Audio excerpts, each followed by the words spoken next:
అండి అందరికీ. ఈరోజు మనం నేర్చుకోబోతున్నవి తెలుగు మెథడాలజీకి సంబంధించి 2025 టెట్‌లో వచ్చినటువంటి మొత్తం బిట్లన్నీ కూడా ఒకే వీడియోలో చూడబోతున్నాం. ఇక్కడ ఫస్ట్ బిట్ గనుక మనం చూసుకున్నట్లయితే, రేడియో కార్యక్రమాలు వినడం ద్వారా కలిగేటటువంటి ప్రయోజనాలు ఏంటి? రేడియో కార్యక్రమాలు వినడం ద్వారా కలిగే ప్రయోజనాలు. మంచి వక్తల యొక్క ఉచ్చారణ విని విద్యార్థులు కూడా స్పష్టమైన ఉచ్చారణ అలవర్చుకుంటారు. విద్యార్థులలో ప్రత్యేక అభిరుచులను ప్రోత్సహిస్తాయి. రేడియో పాఠాల ద్వారా అదనపు సమాచారం పొందుతారు.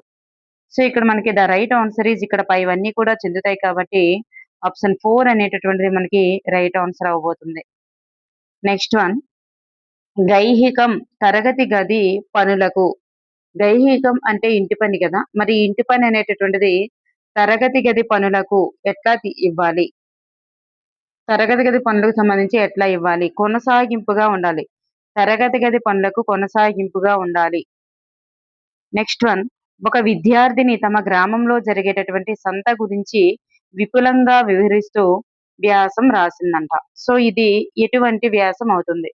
ఒక విద్యార్థిని తమ గ్రామంలో జరిగే సో, ఇది ఎటువంటి వ్యాసానికి సంబంధించింది? చూడండి, విపులంగా వివరిస్తూ వ్యాసం రాసింది కాబట్టి ఇది వర్ణనాత్మక వ్యాసం.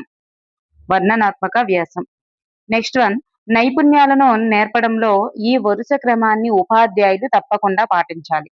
నైపుణ్యాలను నేర్పడంలో ఉపాధ్యాయులు తప్పకుండా ఈ యొక్క క్రమాన్ని పాటించాలి. ఏంటది? ద రైట్ ఆన్సర్ శ్రవణం, భాషణం, పఠనం, లేఖనం. నెక్స్ట్ వన్, పఠనాంశం నుండి చదివే వాళ్ళు గ్రహించదలసిన విషయాలన్నింటినీ కూడా గ్రహించడాన్ని ఏమంటారు? పఠనాంశం నుంచి చదివే వాళ్ళు గ్రహించదలసినటువంటి విషయాన్నంతటినీ కూడా గ్రహించడం. అది ఏమవుతుంది? క్షుణ్ణ పఠనం. క్షుణ్ణంగా నేర్చుకోవడం కాబట్టి క్షుణ్ణ పఠనం. నెక్స్ట్ వన్, వర్ణ సమన్యాయ పద్ధతిగా పిలువబడేటటువంటి పద్ధతి ఏంటి? వర్ణ సమన్యాయ పద్ధతిగా పిలువబడేటటువంటి పద్ధతి అక్షర పద్ధతి ఇస్ ద రైట్ ఆన్సర్. అక్షర పద్ధతి. నెక్స్ట్ వన్, నిర్దిష్ట కాలంలో స్వాభావికోచ్చారణతో ఉచ్చరింపబడేవి ఏమిటి? నిర్దిష్ట కాలంలో స్వాభావికోచ్చారణతో ఉచ్చరింపబడేవి ఏమిటి? ద రైట్ ఆన్సర్ ఈస్ అల్ప ప్రాణాలు. అల్ప ప్రాణాలు అనేది ఇక్కడ రైట్ ఆన్సర్. నెక్స్ట్ వన్, ఈ క్రింది వానిలో అంతస్థాలను గుర్తించండి. ఈ క్రింది వానిలో అంతస్థాలు ఏమిటి? యా, రా, లా, వా అనేటటువంటిది మనకి ఇక్కడ అంతస్థాలు కదా. సో, ఇవి మనకి యా, వా అనేటటువంటి మనకి అంతస్థాలు అన్నమాట. నెక్స్ట్ వన్, ధ్వన్యుత్పత్తికి ధ్వన్యుత్పత్తికి సహకరించేటటువంటి ముఖ్యమైనటువంటి 3 అంశాలు ఏమిటి? ధ్వన్యుత్పత్తికి సహకరించేటటువంటి ముఖ్యమైన 3 అంశాలు ఏమిటి? The right answer is option 3 is the right answer అండి. Option 3 is the right answer. స్థానం, కరణం, ప్రయత్నం అనేటటువంటిది రైట్ ఆన్సర్. నెక్స్ట్ వన్, ఈ క్రింది వానిలో వ్యాసరూప ప్రశ్నల యొక్క ప్రయోజనాలు ఏమిటి? ఈ క్రింది వానిలో వ్యాసరూప ప్రశ్నల యొక్క ప్రయోజనాలు ఏమిటి? ఇక్కడ చూసుకున్నట్లయితే వీటిని తేలికగా తయారు చేయవచ్చండి, సింపుల్ గా. మరి ఎక్కువ ప్రశ్నలు అడగడానికి అవకాశం ఉండదు.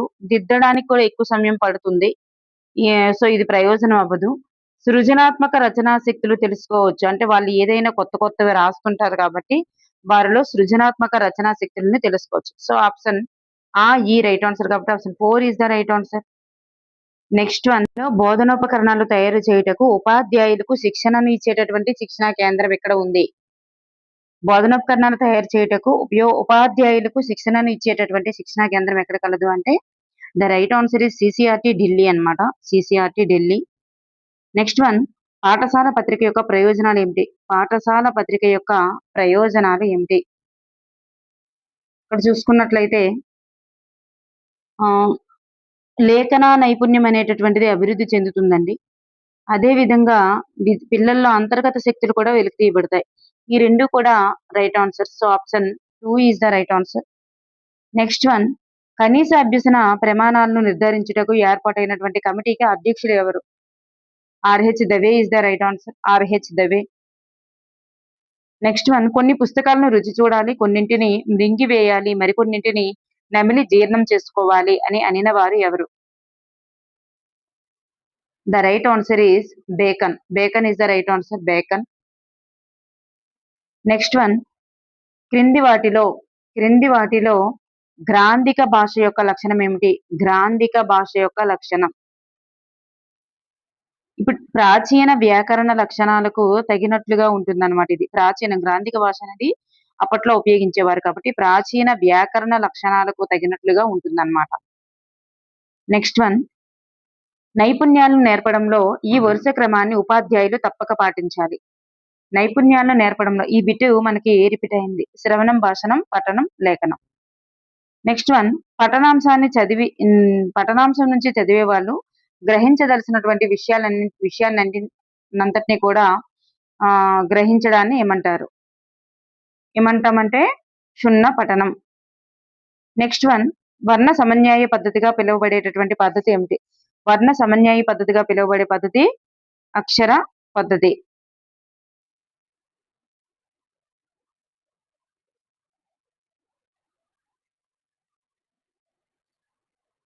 నెక్స్ట్ వన్, నిర్దిష్ట కాలంలో స్వాభావికోచ్చరణలో ఉపయోగించబడేవి ఏమిటి? అల్ప ప్రాణాలు is the right answer. Next one, ఈ క్రింది వారిలో అంతస్తాలు ఏమవుతాయి? వా, యా, యారా, లావా అనేవి అంతస్తాలు కాబట్టి. నెక్స్ట్ వన్, ధ్వన్యోత్పత్తికి సహకరించేటటువంటి 3 ముఖ్యమైన అంశాలు ఏంటి అంటే స్థానం, కరణం, ప్రయత్నం. స్థానం, కరణం, ప్రయత్నం is the right answer. Next one, వస్తునిష్ట ప్రశ్నలకు సంబంధించి సరైనవి ఏమిటి? వస్తునిష్ట ప్రశ్నలు. మరి ఇక్కడ చూసుకున్నట్లయితే ఈ రకమైనటువంటి ప్రశ్నలు రూపొందించడం కష్టం.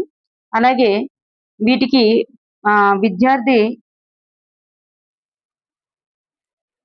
విద్యార్థి త్వరగా సమాధానాలు, జవాబులు కూడా గుర్తిస్తాడు వస్తునిష్ట ప్రశ్నల గురించి చూసుకున్నట్లయితే. మరి భాష, భావ సామర్థ్యాలు ప్రకటనకి వీలుంటుందంటే ఉండదు. ఎందుకంటే మల్టిపుల్ చాయిస్ క్వశ్చన్స్ ఇట్లాంటి వాటిలో ఆ ఛాన్స్ అనేది విద్యార్థులకు ఉండదు. వీటి ద్వారా బోధనా లక్ష్యాలను, స్పష్టీకరణలను, సామర్థ్యాలను ఖచ్చితంగా మదింపు చేయవచ్చు అన్నారు. సో ఇక్కడ మనం చూసుకున్నట్లయితే option 1 is the right answer అండి. ఈ మాత్రమే సరి అయినవి. నెక్స్ట్ వన్, ఉపకరణం అనేటటువంటిది విషయ చిత్రీకరణకు, విషయానికి సరి అయిన వ్యాఖ్యానానికి, తొందరగా తేలిగ్గా విషయాన్ని అర్థం చేసుకోవడానికి, శాశ్వతమైన అవగాహనకి ఉపయోగపడుతుంది అని అన్నవారు ఎవరు? The right answer is Humayun Kabir. Humayun Kabir is the right answer. Next one, ఈ క్రింది వారిలో సంస్థాగత ప్రణాళిక యొక్క ముఖ్య లక్షణాలు ఏమిటి? సంస్థాగత ప్రణాళిక యొక్క ముఖ్య లక్షణాలు ఏమిటి? చూసుకున్నట్లయితే విద్యార్థుల యొక్క ప్రయోజన పరిరక్షణ, అలాగే పాఠశాల నిర్వహణలో ప్రజాస్వామ్య విలువలను పాటించడం, పాఠశాలకు సమాజానికి మధ్య సన్నిహిత సంబంధాన్ని కూడా ఏర్పరచడం, పాఠశాలకు అవసరమైనటువంటి వనరులను సేకరించి సద్వినియోగపరచడం. సో దీన్ని బట్టి చూస్తే మనకి option 4 is the right answer అండి. ఆప్షన్ 4. నెక్స్ట్ వన్, అత్తునకు సంధి బహుళము అని సూత్రం చెప్పి పారిభాషిక పదాలు వివరించి ఉదాహరణలు చెప్పి సూత్రంతో సమన్వయం చేసేటటువంటి వ్యాకరణ బోధనా పద్ధతి ఏది? వ్యాకరణ బోధనా పద్ధతి ఏది? ఏ పద్ధతి అంటే శాస్త్ర పద్ధతి. శాస్త్ర పద్ధతి ఇస్ ద రైట్ ఆన్సర్. అట్లా సూత్రం చెప్పడం శాస్త్ర పద్ధతి. పిల్లలు అల్లరి చేసినాడు చూడండి, చేసినాడు. ఇందులో ఉండేటటువంటి దోషం ఏంటి? పిల్లలు అని వచ్చింది బహువచనంలో ఉంది. చేసినారు అనేది రావాలి, చేసినాడు అని వచ్చింది. సో ఇక్కడ మనకి ఏ దోషము అంటే ఇక్కడ కర్తకు క్రియకు వచన వైరుధ్యం అనేటటువంటిది జరిగింది. కర్తకి క్రియ, ఇటు కర్త ఎట్లా వచ్చింది బహువచనం, క్రియ వచ్చేసరికి అట్లా లేదు. ఈ రెండింటికి వచన వైరుధ్యం అనేటటువంటిది కనిపిస్తుంది అన్నమాట ఇక్కడ మనకి. నెక్స్ట్ వన్, స్వతసిద్ధవాదానికి సంబంధించి సరికానిది ఏమిటి? స్వతసిద్ధవాదానికి సంబంధించి సరికానిది. మరి ఈ వాదం ప్రకారం భాష అనేది స్వతసిద్ధంగానే సిద్ధిస్తుంది అంటుంది. అలాగే ఆధునిక భాష శాస్త్రవేత్తల అంగీకారం కూడా పొందింది. మరి చామ్స్కీ అనేటటువంటి హేతువాది దీన్ని ప్రతిపాదించారు. దీన్నే సాంకేతిక వాదం అంటారనేది రాంగ్ అన్నమాట. రాంగ్. నెక్స్ట్ వన్, భాషా ప్రయోగశాల. భాషా ప్రయోగశాలకు సంబంధించి సరికాని దాన్ని గుర్తించాలి. భాషా ప్రయోగశాలకు సంబంధించి సరికానిది. ఇక్కడ ఇందులో 3 అర్లుంటాయి అన్నారు. మరి దీని ద్వారా విద్యార్థుల్లో స్వీయ అభ్యసన శక్తి కూడా పెంచవచ్చు. అంటే వాళ్ళంతట వాళ్ళు నేర్చుకునే విధంగా తయారు చేయవచ్చు అంటున్నారు. ద్వితీయ, తృతీయ భాషల యొక్క అభ్యసనంలో ప్రయోజకారి. నియంత్రణ అరలో 20 మంది విద్యార్థులు కూర్చొని వినడానికి అవసరమైనటువంటి సౌకర్యాలుంటాయి అన్నారు. ఇది రాంగ్ అండి. ఆప్షన్ 4 అనేటటువంటిది రాంగు. నెక్స్ట్ వన్ మూల్యాంకనం యొక్క నిర్వహణ అనేటటువంటిది ఎట్లా ఉంటుంది? మూల్యాంకనం యొక్క నిర్వహణ అనేది మనం ఎలా చేయాలి? మరి బోధనానంతరం నిర్వహించాలి, బోధనలో భాగంగా నిర్వహించాలి, బోధనకు ముందు నిర్వహించాలి. అంటే నిత్యము కూడా మూల్యాంకనం చేయవచ్చు. So option 4 is the right answer. Next one క్రింది వానిలో విషయ ప్రణాళికకు సంబంధించి సత్యాలేంటి? విషయ ప్రణాళికకు సంబంధించి సత్యం ఏంటి? మరి ఇది మారుతున్న సమాజాలకు అనుగుణంగా మారుతూ ఉండాలి. మరి ఈ ప్రణాళికను రూపొందించేటప్పుడు ప్రభుత్వము పాఠ్య ప్రణాళిక నిర్మాణ సంఘాలను కూడా ఏర్పాటు చేస్తుంది. ఆధునిక సమాజంలో పిల్లలు జీవించుటకు అవసరమైనటువంటి విషయ జ్ఞానాన్ని కూడా అందిస్తుంది. సో ఇక్కడ మనకు option 4 is the right answer. Next one నియోజన పద్ధతిలో విద్యార్థులు ఎట్లా ఉంటారు? నియోజన పద్ధతిలో విద్యార్థులు ఎట్లా ఉంటారు? నియోజన పద్ధతిలో విద్యార్థులు ఎట్లా ఉంటారు? పరీక్షలంటే భయం, పాఠ్యాంశాల భారం ఉంటుంది. ఇంటి పనులతో సతమతమవుతారు. వీరు స్వీయ క్రమశిక్షణకు లోబడతారు. విద్యార్థులు స్వయంగా అభ్యసించక పర్యవేక్షించబడతారు అన్నారు. నియోజన పద్ధతి అంటే డాల్టన్ పద్ధతి అండి. మరి డాల్టన్ పద్ధతిలో ఎట్లా ఉంటుందంటే వీరు స్వీయ క్రమశిక్షణకు లోబడతారు. వాళ్ళంతట వాళ్ళుగా నేర్చుకుంటారు. ఈ స్వీయ క్రమశిక్షణ అనేది కనిపిస్తుంది. నెక్స్ట్ వన్ మిగిలిన అనే దాన్ని మిలిగిన అనేటటువంటి వర్డ్ గా, మరి ఇది ఏ రకమైన ఉచ్చారణ దోషం? ఇది ఇలా పలికారు అనుకోండి, అది ఏ రకమైనటువంటి ఉచ్చారణ దోషం? వర్ణ వ్యత్యయం అంటే వర్ణాలు అటు ఇటుగా మారడం అనమాట. వర్ణ వ్యత్యయం is the right answer. Next one ఈ భాష బోధనా భాషగా మాతృభాష ప్రాధాన్యతను నొక్కి చెప్పిన నివేదికలు ఏమిటి? నొక్కి చెప్పినటువంటి నివేదికలు ఏమిటి? మరి హర్టాగ్ కమిటీ నొక్కి చెప్పింది, అబర్ట్వుడ్ నివేదిక నొక్కి చెప్పింది, అలాగే 1918 కలకత్తా విశ్వవిద్యాలయ నివేదిక కూడా నొక్కి చెప్పింది. ఇది ఆంగ్ల భాష గురించి నొక్కి చెప్పింది కానీ మాతృభాష గురించి కాదు. So option 4 is the right answer. Next one tape record ద్వారా ఏం చేయవచ్చు? టేప్ రికార్డు ద్వారా ఏం చేయవచ్చు? మరి ప్రసంగాలను సేకరించవచ్చు, ఉచ్చారణ నైపుణ్యాలను కూడా పెంపొందించవచ్చు. అంటే ఎట్లాంటి ఉచ్చారణ చేస్తున్నారని టేప్ రికార్డులో రికార్డ్ చేసి మళ్ళీ వినడం ద్వారా అట్లా రెక్టిఫై చేసుకోవచ్చు. అలాగే ప్రత్యక్ష అనుభవాలు కలిగించవచ్చు అన్నారు. ప్రత్యక్షం అంటే చూడడం, అట్లాంటివి ఏమైనా కలిగించగలమంటే కలిగించలేం. పద్య గేయ బోధనలో వాటిని చదివే పద్ధతిని కూడా నేర్పించవచ్చు. సో ఇక్కడ మనకి option 1 is the right answer అండి. Option 1 is the right answer. Next one Jashuva రచన కానిది ఏంటి అనేటటువంటి ఇలా ఆప్షన్స్ ఇచ్చి ఇది ఏ రకమైన ప్రశ్నకు సంబంధించింది? సో ఇట్లా ప్రశ్న ఇచ్చారనుకోండి, కానిది ఏది ఇట్లా ఇచ్చారనుకోండి, ఇది ఏ రకమైనటువంటి ప్రశ్నకు సంబంధించినది? విలోమ కానిది అన్నారు కాబట్టి విలోమ రూప ప్రశ్నకు సంబంధించింది. విలోమ రూప. నెక్స్ట్ వన్ పద్య గద్యములతో పాటు ఉపవాచక బోధనకు అంటే ఏం అవసరం ఉండదు అన్నట్లు. ఏం అవసరం అవుతుంది లేదా ఏం అవసరం ఉండదు? పద్య గద్యములతో పాటు ఉపవాచ బోధనకు అంశ ప్రణాళిక తయారీ అనేది అవసరం అవుతుంది. అంటే ఈ వీటితో పాటు వీటిని కూడా బోధించాలంటే అంశ ప్రణాళిక తయారీ అనేది అవసరం అవుతుందంట. నెక్స్ట్ వన్ స్వాభావిక పరిస్థితుల్లో చోటు చేసుకునేటటువంటి సమస్య పరిష్కార పద్ధతే ప్రాజెక్ట్ పద్ధతి అని అనినవారు ఎవరు? The right answer is Stevenson. Next one పఠన దోషాలపై పరిశోధనలు చేసి వాటిని సవివరంగా క్రోడీకరించిన వారు ఎవరు? పఠన దోషాలపై పరిశోధనలు చేసి వాటిని సవివరంగా క్రోడీకరించిన వారు ఎవరు? మెంజిల్. నెక్స్ట్ వన్ మాటకు రాతకు సన్నిహితంగా ఉండి వక్త యొక్క భావాన్ని శ్రోత సులభంగా స్పష్టంగా గ్రహించడానికి వీలుపడేటటువంటి భాషా విశేషమే ఏమవుతుంది? వ్యవహారిక భాష అవుతుంది.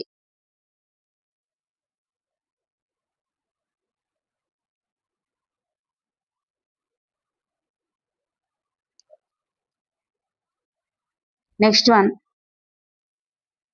పాఠశాల పత్రికకు సంపాదకుడు ఎవరు? పాఠశాల పత్రికకు సంపాదకుడు భాషోపాధ్యాయుడు. నెక్స్ట్ వన్, క్రింది వాటిలో నిరంతర సమగ్ర మూల్యాంకనం యొక్క ప్రయోజనాలు ఏమిటి? నిరంతర సమగ్ర మూల్యాంకనం యొక్క ప్రయోజనాలు ఏమిటి? మరిది పిల్లల యొక్క అభ్యసన సామర్థ్యాలను, బోధన అభ్యసన విధానాలను మెరుగుపరుస్తుంది. పిల్లలకు భయరహితమైనటువంటి వాతావరణాన్ని కల్పిస్తుంది.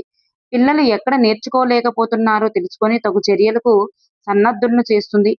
ఇది విద్యార్థి యొక్క జ్ఞానాన్ని మాత్రమే పరీక్షిస్తుంది అన్నారు. సో ఆప్షన్ 4 అనేది రాంగ్ అండి. సో మనకి ఇక్కడ ఈ 3 కూడా నిరంతర సమగ్ర మూల్యాంకనానికి చెందుతుంది. సో ఆప్షన్ 3 ఇక్కడ మనకి రైట్ ఆన్సర్ అన్నమాట. నెక్స్ట్ వన్, నిర్దేశించుకున్నటువంటి లక్ష్యాలను చేరడానికి చేయవలసినటువంటి కృత్యాలను ఒక క్రమంలో అమర్చుకోవడమే ప్రణాళిక అని నిర్వచించిన వారు ఎవరు? John Argenti. నెక్స్ట్ వన్, తాను నిర్ణయించుకున్నటువంటి లేక ఇతరులతో నిర్దేశించబడినటువంటి పనిని చేసిన తర్వాత ఆ పని చేయుటకు కారణాలు, పని చేసిన తీరు, సాధించిన ఫలితాలను వివరిస్తూ సంబంధితులకు తెలియజేసేటటువంటి రచనను ఇలా అంటారు. చూడండి, తాను నిర్ణయించుకున్న లేదా ఇతరులతో నిర్దేశించబడినటువంటి ఒక పనిని చేసిన తర్వాత ఆ పని చేయడానికి కారణాలు ఏంటి, ఆ పని చేసిన తీరేంటి, సాధించిన ఫలితాలు ఏంటి, అవన్నీ కూడా వివరిస్తూ సంబంధితులకు తెలియజేసేటటువంటి రచనను ఏమంటారు? దాన్నే నివేదిక అంటారు. నివేదిక. నెక్స్ట్ వన్, శ్రీనాథుని బిరుదు సహజ పండితుడు అనేది ఏమవుతుంది? శ్రీనాథుని బిరుదు సహజ పండితుడు అనేది ఒక భావదోషం. నెక్స్ట్ వన్, పరభాష ద్వారా నేర్పేటటువంటి విద్య సోపానాలు లేని సౌధం వంటిది అని నిర్వచించిన వారు ఎవరు? రవీంద్రనాథ్ ఠాగూర్ లేదా రవీంద్రుడు is the right answer. Next one, flash కార్డులకు సంబంధించి సరి అయినది ఏమిటి? ఫ్లాష్ కార్డులకు సంబంధించి సరి అయినది ఏమిటి? ఒక పదానికి 4 కార్డులు తయారు చేయాలి. మొదటి అట్టను గుర్తింపు అట్టని, రెండవ స్వయం సవరణ అట్టలో ఒకవైపు బొమ్మ అనేది ఉంటుంది. 3, 4 అట్టలను పట్టిక అట్టలు అంటారన్నారు. ఇక్కడ మనకి ఆప్షన్ 4 అనేది సరికాదండి. ఇక్కడ ఆప్షన్ 4 సరికాదు, ఈ 3 కూడా సరి అయినవి. నెక్స్ట్ వన్, క్రింది వానిలో బహుళైచ్ఛిక ప్రశ్నల యొక్క ప్రయోజనం ఏమిటి? క్రింది వానిలో బహుళైచ్ఛిక ప్రశ్నల యొక్క ప్రయోజనం. బహుళైచ్ఛిక ప్రశ్నలు వచ్చేసరికి రూపొందించడం చాలా తక్కువ సమయం పడుతుంది అన్నారు. రాంగ్. మరి దీంట్లో విశ్వసనీయత అధికంగా ఉంటుంది. విద్యార్థుల యొక్క విచక్షణ, వివేచన, ఎంపిక సామర్థ్యాలు పరీక్షించలేమన్నారు. సో ఇవి పరీక్షించగలం కాబట్టి ఇది కూడా ఆప్షన్ రాంగ్ గా ఉంది. లక్ష్యాత్మకంగా ఉంటాయి కానీ ఉండవన్నారు కాబట్టి ఇది కూడా wrong. So option 2 is the right answer. Next one, సంస్థాగత ప్రణాళికలో ఉండవలసినటువంటి అంశాలు ఏమిటి? సంస్థాగత ప్రణాళికలో ఉండవలసినటువంటి అంశాలు ఏమిటి? సహపాఠ్య కార్యక్రమాలు ఉండాలి, సమాజం కోసం పాఠశాల నిర్వహించవలసిన కార్యక్రమాలు ఉండాలి, విద్యా సంస్థ రోజువారీ పాలన ఉండాలి, బోధనా వనరుల పెంపుదల, ఆర్థిక వనరుల సమీకరణ, ఇవన్నీ కూడా ఉండాలి.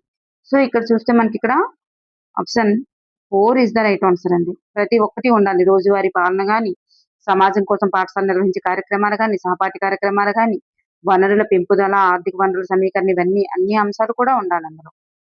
నెక్స్ట్ వన్, స్కిన్నర్ ప్రతిపాదించిన operant conditioning theory of the learning ఆధారంగా రూపొందించినటువంటి బోధనా వ్యూహం ఏంటి?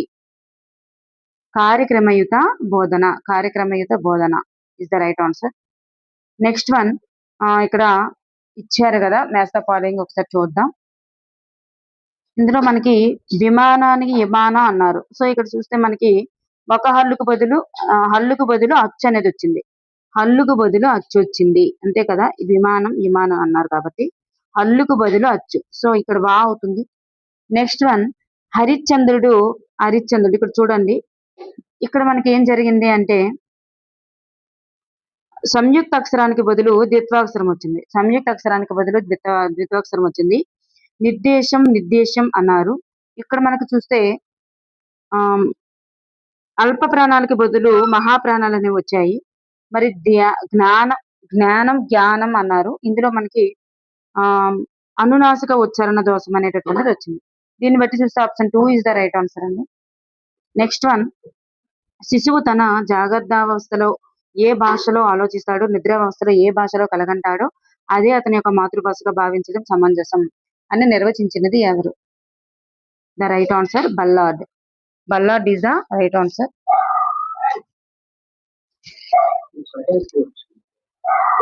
నెక్స్ట్ వన్, ద్విపార్శ్వ ఉపకరణాలకు సంబంధించి సత్యాలు ఏమిటి? ద్విపార్శ్వ ఉపకరణాలకు సంబంధించి సత్యాలు ఏమిటి?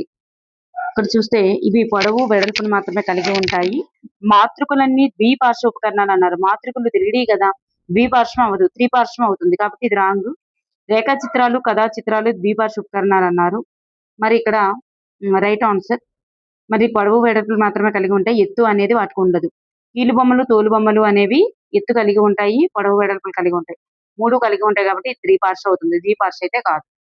సో ఇక్కడ చూస్తే option 1 is the right answer అండి. Option 1 is the right answer. Next one, వ్యాస రచనకు ఉండవలసినటువంటి లక్షణాలు తెలిపి విద్యార్థుల వ్యాస రచనలో ఆ లక్షణాలు ఉన్నాయో లేదో పరీక్షించుటకు ఉపయోగపడేవి ఏమిటి?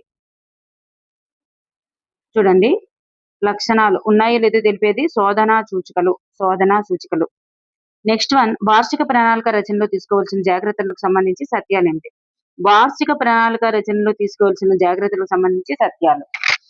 ఇక్కడ మనం చూసుకున్నట్లయితే మరి విద్యార్థులు కష్టంగా అనిపించే పాఠ్యాంశాలకు ఎక్కువ సమయం కేటాయించాలి. పాఠశాల సెలవు దినాలతో పాటు తాను పెట్టేటటువంటి సెలవులను కూడా పరిగణలోకి తీసుకోవాలి. సంవత్సరాంతానికి విద్యార్థులు సాధించిన సామర్థ్యాలకు అనుగుణంగా ఉండాలి. ఇక్కడ చూస్తే మరి వార్షిక ప్రణాళిక అనేది ఇవన్నీ దృష్టిలో పెట్టుకోవాల్సినవే. సో ఇవన్నీ ఇస్ ద రైట్ ఆన్సర్ అండి. Option 4 is the right answer. Next one, వ్యాకరణ బోధనలో ప్రదర్శనం సోపానంలో అంశ సేకరణ అనేటటువంటి ఉపసోపానంలో ఏముంటుంది? అంశ సేకరణ అనే సోపానంలో ఏముంటుందంటే బోధనాంశాన్ని బోధించుటకు అనుకూలమైనటువంటి ఉదాహరణలను విద్యార్థుల నుంచి సంగ్రహించాలి అనేటటువంటిది ఉంటుంది అన్నమాట. నెక్స్ట్ వన్, ఉక్త లేఖనం చేయించేటప్పుడు దృష్టిలో ఉంచుకోవలసినవి ఏమిటి?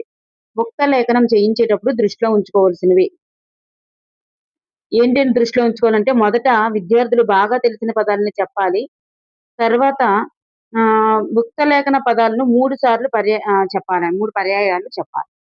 మరి చాలా నెమ్మదిగా రాసే విద్యార్థుల కోసం ఆ మాటలను పునరుక్తం చేయాలి అన్నారు. తప్పులు రాసే విద్యార్థులచే ఆ పదాలను ఎక్కువ సార్లు రాయించాలి అన్నారు. సో ఇక్కడ చూస్తే మనకి ఉక్త లేఖనంలో దృష్టిలో ఉంచుకొని ఈ రెండేనండి. మెయిన్ గా ఈ రెండే దృష్టిలో ఉంచుకోవాలి. Next one, last and final bit, క్రింది వానిలో సరి అయినది ఏమిటి? ఇప్పుడు చూస్తే ఉచ్చరించేటప్పుడు పెదవులు దూరంగా ఉన్నప్పుడు పుట్టేవి సంవృతాలు అన్నారు. పెదవులు కొంచెం దగ్గరగా ఉన్నప్పుడు పుట్టేవి అచ్చులు వివృతాలు అన్నారు. పెదవులు అర్ధ వివృత స్థితి కంటే మరింత దగ్గరగా ఉన్నప్పుడు పుట్టే అచ్చులు వివృత అచ్చులు అన్నారు. పెదవులు గుండ్రంగా ఉన్నప్పుడు పుట్టేటటువంటి అచ్చులు వర్తులితాలు అన్నారు. ఇక్కడ చూస్తే ఆప్షన్ 2 మాత్రమే సరి అయినదండి. పెదవులు కొంచెం దగ్గరగా ఉన్నప్పుడు పుట్టేటటువంటి అచ్చులు అర్ధ వివృతాలు. అదే విధంగా పెదవులు అర్ధ వివృత స్థితి కంటే కొంచెం దగ్గరగా ఉన్నప్పుడు పుట్టేవి వివృత అచ్చులు. సో ఇక్కడ మనకి option 2 is the right answer. Thank you for everyone.